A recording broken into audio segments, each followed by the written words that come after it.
ایک دن دوپہر کے وقت آسمان پر ہلکے بادل تھے، ہوا نرم تھی اور موسم بہت خوشگوار۔ حسن اور اس کا چھوٹا بھائی عارف مدرسے سے واپس آ رہے تھے۔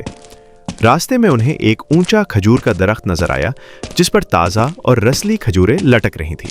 بھائی حسن، کتنی مزیدار کھجوریں ہیں، چلو کچھ توڑ لیتے ہیں۔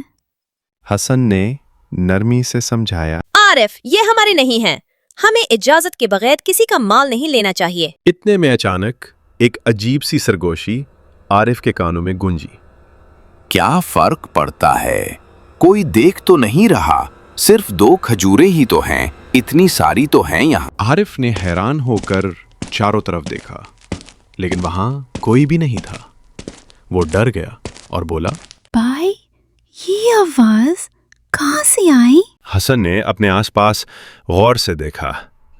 اچانک ایک درخت کے پیچھے سے دھواں اٹھا اور اس میں سے ایک سیاہ سایہ نمودار ہوا۔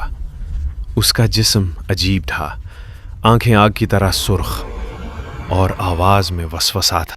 میں شیطان ہوں، تھوڑی سی چوری، تھوڑا سا مزہ، کوئی کچھ نہیں کہے گا۔ عارف کی آنکھوں میں خوف تھا، وہ حسن سے لپٹ گیا۔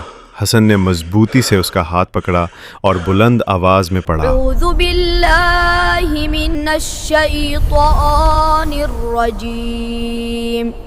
عارف نے بھی ساتھ میں دہرایا۔ جیسے ہی انہوں نے دعا پڑھی، وہ مخلوق چیخی، دھواں بکھرا اور وہ غائب ہو گئی۔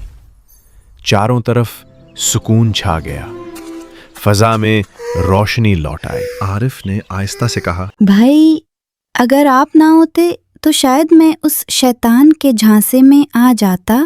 حسن نے مسکرا کر کہا، عارف، شیطان ہر وقت ہمیں برائی کی طرف لے جانا چاہتا ہے، لیکن ہمیں ہمیشہ اللہ کی پناہ میں آنا چاہیے۔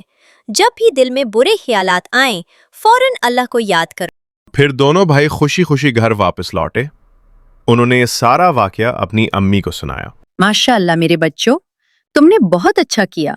یہی ہے اصل بہادری، برائی کے وقت سچائی پر قائم رہنا۔ تو بچوں، اس کہانی سے ہمیں یہ سیکھنے کو ملتا ہے کہ شیطان ہمیشہ ہمیں برے کاموں کی طرف لے جانے کی کوشش کرتا ہے۔ وہ دل میں چھوٹے چھوٹے وسوسے ڈالتا ہے تاکہ ہم غلطی کریں، لیکن اگر ہم اللہ کو یاد رکھیں، دعائیں پڑھیں اور سچائی پر قائم رہیں تو شیطان ہمارا کچھ نہیں بگاڑ سکتا۔